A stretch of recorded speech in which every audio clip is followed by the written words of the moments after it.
Di sebuah rumah sakit elit di jantung kota Tokyo, seorang gadis muda, putri tunggal keluarga Yamada, terbaring lemah di ranjang ICU.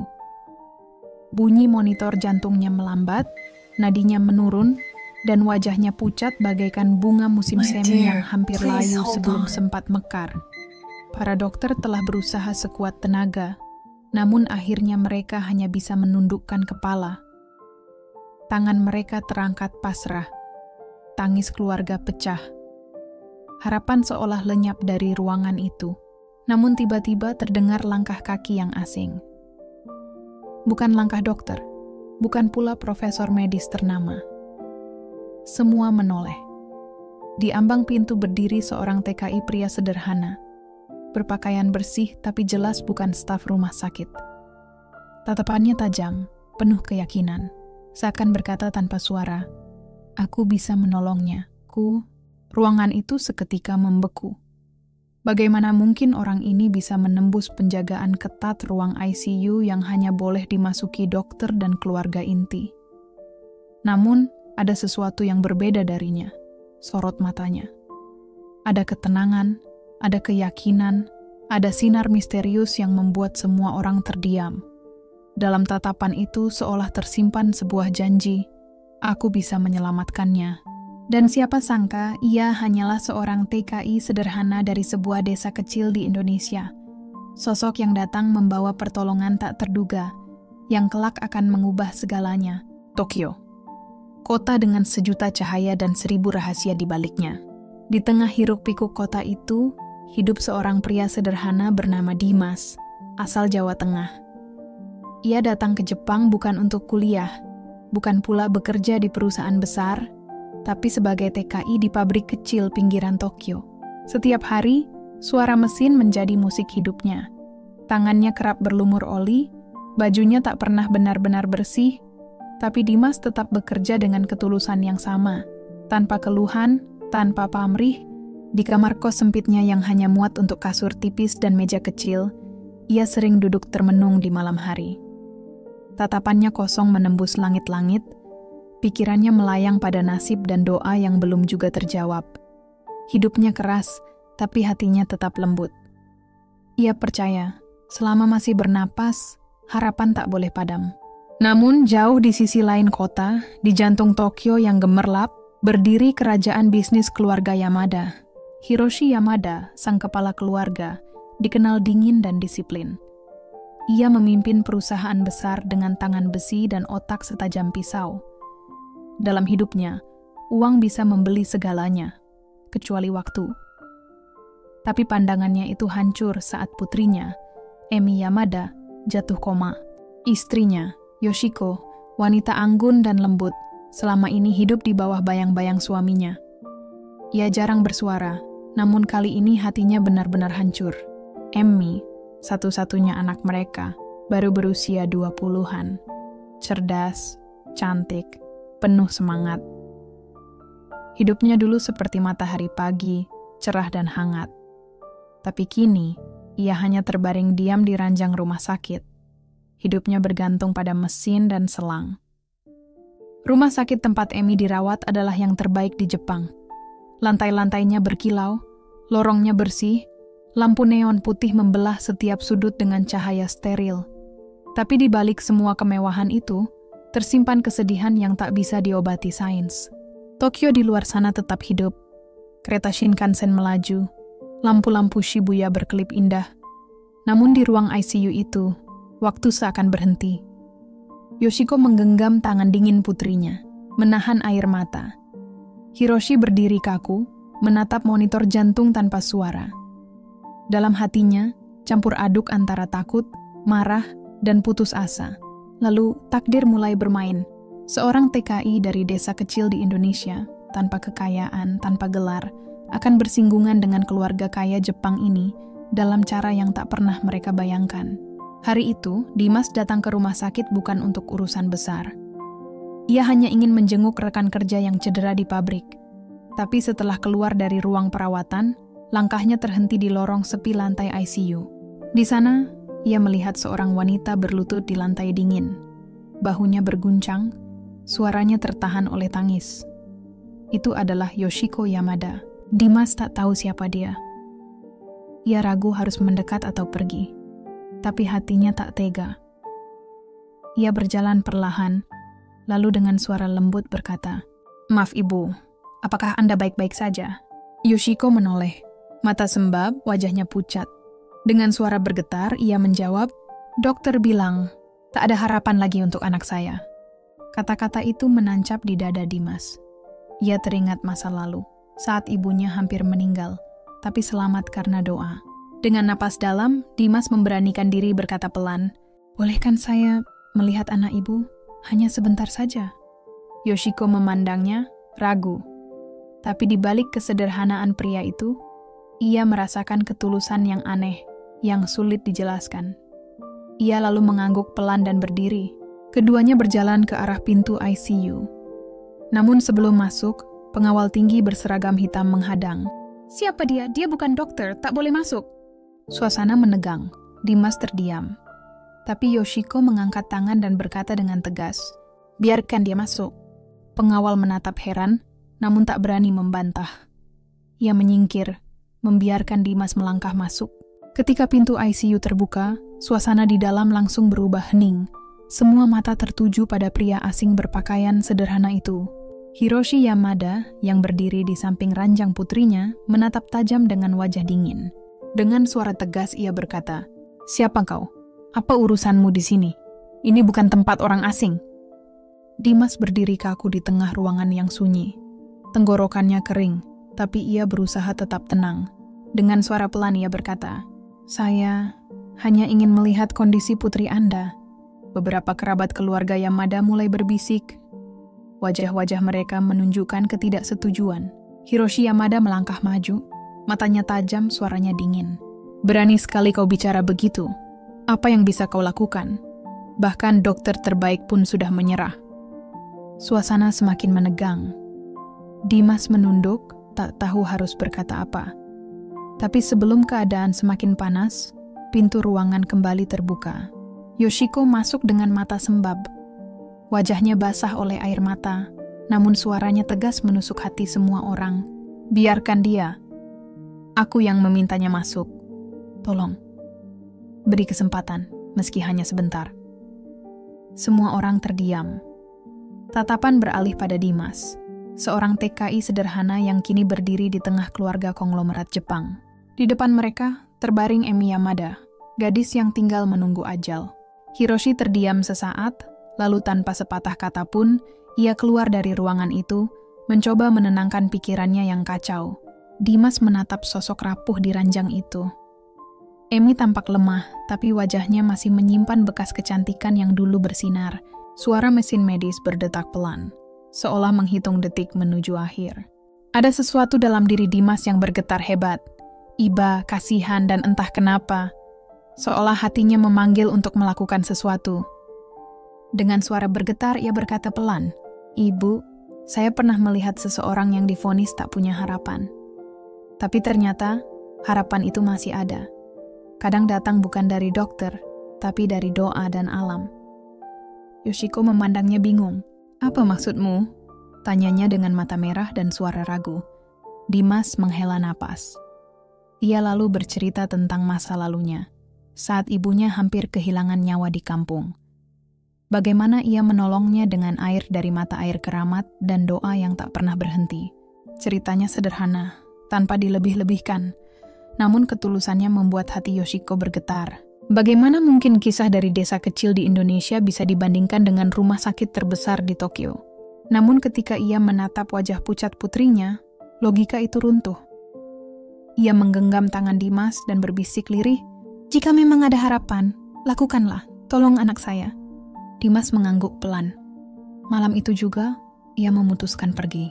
Langit Tokyo mendung, hujan turun deras. Dimas berjalan menembus kegelapan menuju pegunungan yang jauh di pinggiran kota. Jalan setapak licin, angin berdesir tajam, dan petir menggelegar di langit. Sepatunya terpeleset, tubuhnya jatuh berguling di tanah berlumpur. Tapi botol kosong di tangannya tetap ia genggam erat, seolah lebih berharga dari nyawanya sendiri. Nafasnya memburu, tubuh menggigil, namun langkahnya tak berhenti. Setiap langkah seakan taruhan antara hidup dan mati. Berjam-jam kemudian, ia tiba di hutan sunyi. Di sana, di tengah pepohonan basah dan kabut malam, mengalir sebuah mata air alami. Airnya jernih, berkilau terkena cahaya bulan di sela hujan. Dengan tangan gemetar, Dimas menampung air itu ke dalam botol, sambil berdoa lirih. Ya Allah, jika Engkau berkehendak, jadikanlah air ini penolong bagi anak gadis yang sakit itu. Karena tiada yang mustahil bagimu. Keesokan paginya, Dimas kembali ke rumah sakit. Tubuhnya pucat, pakaiannya kotor, tapi matanya memancarkan keyakinan kuat. Ia duduk di samping ranjang Emi dan menyerahkan botol itu kepada Yoshiko. Bu, silahkan berikan air ini pada putri ibu. Dengan izin Tuhan, insya Allah ia akan sembuh. Dengan tangan bergetar, Yoshiko menyuapkan air itu perlahan ke bibir Emi. Awalnya, tak ada perubahan. Ruangan tetap sunyi. Monitor jantung berdetak lemah. Namun beberapa detik kemudian, garis pada layar nyaris mendatar. Lalu pip, pip, pip. Detak itu meningkat perlahan. Napas Emi kembali stabil.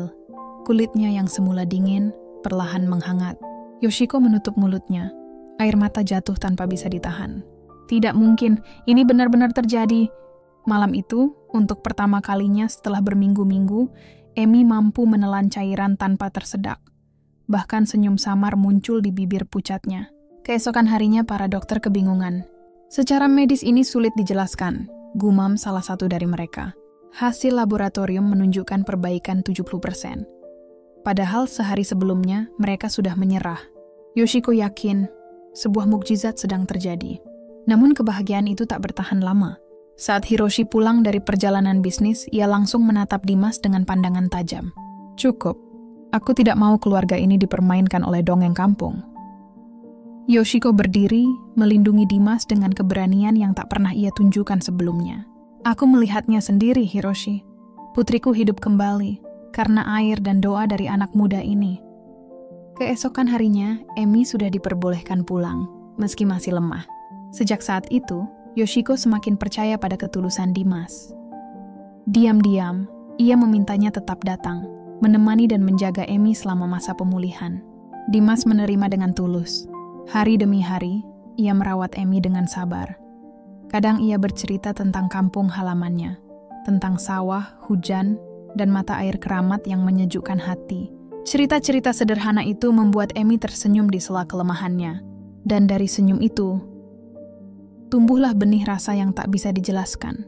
Rasa tenang, kagum, dan sulit dijelaskan dengan kata-kata. Hari demi hari berlalu. Kesehatan Emi kian membaik. Wajahnya kembali berseri, tawanya mulai terdengar, dan setiap kali Dimas datang, matanya berbinar bahagia. Bagi Emi, Dimas bukan sekadar penyelamat. Di balik kesederhanaan lelaki itu, ia menemukan sesuatu yang tak pernah ia temukan di dunia Tokyo yang penuh cahaya, ketulusan. Namun kebahagiaan itu tak berlangsung lama. Sore itu, langit Tokyo memerah. Di teras rumah keluarga Yamada, Dimas duduk dengan senyum hangat perlahan menyuapi Emi bubur. Yoshiko berdiri di samping mereka, wajahnya tenang. Dalam hatinya ia tahu putrinya kini berada di tangan yang tepat. Tiba-tiba, prak! Suara pintu berat terbuka keras. Hiroshi Yamada baru pulang dari kantor. Wajahnya tegang, matanya membara melihat pemandangan di depannya. Berhenti! Suaranya menggelegar memecah sore itu. Emi tersentak. Sendok di tangan Dimas jatuh ke lantai. Keheningan menyelimuti ruangan. Langkah kaki Hiroshi menghentak lantai, setiap hentakan seperti palu yang menghantam dada. Wajahnya merah padam, tatapannya tajam menusuk. Kau hanya buruh migran rendahan. Berani sekali kau menyentuh anakku. Dimas berdiri. Tubuhnya kaku, tapi tatapannya tetap tenang. Dengan suara pelan namun tegas, ia menjawab, "Saya tidak bermaksud melewati batas, Tuan. Saya hanya ingin menolong." Namun Hiroshi tak mau mendengar. Suaranya bergetar menahan amarah. "Kami punya dokter terbaik, perawat terbaik, segalanya. Kau pikir keluarga Yamada butuh belas kasihanmu?" Emi menahan air mata. Dengan suara bergetar ia berkata, "Ayah, tanpa dia, aku tidak akan hidup hari ini." Ruangan mendadak hening. Yoshiko segera menggenggam lengan suaminya, berusaha menenangkan, "Lihatlah putri kita, Hiroshi. Tidakkah kau sadar? Dia bisa tersenyum lagi, karena Dimas. Namun Hiroshi menepis tangan istrinya kasar. Diam, Yoshiko. Aku tidak akan biarkan masa depan keluarga kita hancur oleh orang asing ini. Emi tiba-tiba berdiri. Tubuhnya masih lemah, tapi matanya penuh keberanian. Air mata jatuh di pipinya, namun suaranya mantap. Ayah, untuk pertama kalinya, aku ingin memilih jalanku sendiri. Jangan pisahkan aku dari orang yang menyelamatkan hidupku. Kata-kata itu menghantam hati Hiroshi. Ayah terpaku tak mampu menjawab. Selama ini, tak ada satupun orang yang berani menentangnya. Tapi malam itu, suara lembut putrinya menembus tembok harga diri yang ia bangun selama bertahun-tahun. Malam turun perlahan. Rumah besar keluarga Yamada tenggelam dalam keheningan yang menekan. Dari ruang kerjanya, Hiroshi menatap jendela. Lampu-lampu Tokyo berkelip seperti bintang di kejauhan, indah, tapi tak mampu mengusir gelap di hatinya. Kata-kata putrinya terus terngiang. Tanpa dia, aku tidak akan hidup hari ini. Ia memejamkan mata. Ingatannya melayang pada malam kelam di rumah sakit, ketika detak jantung putrinya hampir berhenti. Saat semua dokter menyerah, justru seorang buruh asing maju dengan keberanian dan doa. Harga dirinya memberontak, tapi perlahan, tembok kesombongan itu retak. Apa arti kekayaan dan kuasa jika nyawa putrinya dipulihkan bukan oleh harta, melainkan oleh ketulusan hati? Fajar menyingsing. Cahaya pagi menembus tirai, menyinari wajah Hiroshi yang letih. Ia tahu sudah waktunya mengambil keputusan. Dimas, panggilnya pelan, kali ini tanpa amarah. Dimas datang, berdiri dengan hormat di hadapannya. Hiroshi menatapnya dalam diam sebelum berkata, "Aku terlalu cepat menilaimu. Kau bukan sekadar buruh migran. Kau telah memberi hidup pada putriku, sesuatu yang tak bisa kulakukan meski dengan segala kekuasaan yang kupunya." Dimas menunduk, suaranya lirih penuh syukur. "Semua ini hanya karena izin Tuhan, Tuan. Saya hanyalah perantara kecil." Hiroshi menarik napas panjang, lalu mengangguk pelan. "Jika itu jalan yang dipilih Emi, aku tidak akan melawan takdir." Air mata Yoshiko jatuh deras. Emi berlari memeluk ayahnya erat-erat. Tangisnya pecah di dada sang ayah. Dan untuk pertama kalinya, keluarga itu merasakan hangatnya keikhlasan yang melampaui gengsi dan harta. Beberapa bulan kemudian, sebuah pesta pernikahan digelar di jantung Tokyo. Gedung megah berdiri megah, lampu kristal berkilauan, dan alunan musik lembut memenuhi udara. Namun yang membuat semua tamu terdiam bukanlah kemewahan acaranya, melainkan kisah panjang di balik dua jiwa berbeda, yang kini berdiri di pelaminan. Dimas, pria sederhana dari Jawa Tengah, dan Emi Yamada, putri keluarga konglomerat Jepang. Hari itu, langit Tokyo tampak cerah seolah ikut merayakan sebuah kisah yang tak pernah dibayangkan siapapun. Di antara taman bunga sakura yang bermekaran, Emi Yamada, putri tunggal seorang konglomerat ternama, berdiri anggun dalam balutan gaun putih sederhana. Senyum lembut menghiasi wajahnya, memancarkan ketenangan dan keyakinan yang tulus. Di sisinya berdiri Dimas, pemuda desa dari Jawa Tengah yang kini tampil gagah dalam jas hitam rapi. Tatapan mereka bertemu, hangat, dalam, dan penuh arti. Senyum itu bukan sekadar tanda bahagia. Di baliknya tersimpan perjalanan panjang, perjuangan, dan keajaiban yang tak bisa dijelaskan dengan logika manusia. Mereka berdiri bukan hanya sebagai dua insan yang saling mencinta, tetapi sebagai bukti bahwa doa dan ketulusan mampu menembus batas budaya, status, bahkan jarak ribuan kilometer antara Indonesia dan Jepang. Kabar pernikahan itu segera menggema ke seluruh negeri.